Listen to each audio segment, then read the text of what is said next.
His colleagues knew him as a big guy, big in stature, big in heart, friendly, capable, a lovely man, highly respected by his colleagues. He was very well known locally, and he will be remembered so fondly in Croydon and missed there as well as in the Met. There have been 10 police officers killed by criminals in the last decade, either shot, stabbed or killed by vehicles. Officers and their families say the job is getting more dangerous. PC Andrew Harper was dragged behind a car as criminals tried to escape. Today his widow said, "Another hero has been taken from us in unwarranted violence. They protect us, but who protects them? Another life is gone in a disgraceful act that reminds us of the danger our police officers face with every shift they begin." Sentiments shared by London's mayor.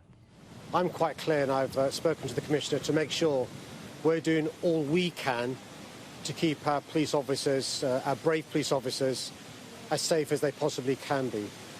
The central question in Croydon is how a suspect found to have ammunition still had his gun when in custody and appeared to be uncuffed.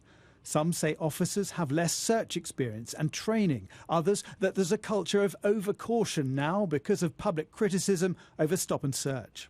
I think some officers are reluctant now to want to either handcuff some people once they've detained them and then thoroughly search them again because they're being videoed and it's being criticised in many areas. But while they are more cautious, 4 in every 10 police officers were assaulted last year alone.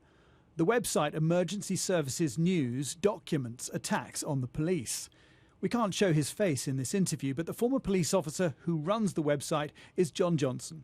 Well, I'd say without a doubt, the last 18 months, the amount of violence and the willingness of people to use violence against not only the police but the emergency services in general is really quite worrying. I mean, I've never known a time like it where people are just willing to use more violence to get away from the police.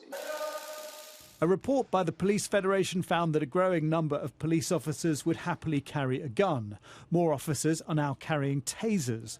Campaign groups are calling for tougher sentences for criminals who attack officers. But there's no easy answer for how to protect those who protect us. Jason Farrell, Sky News.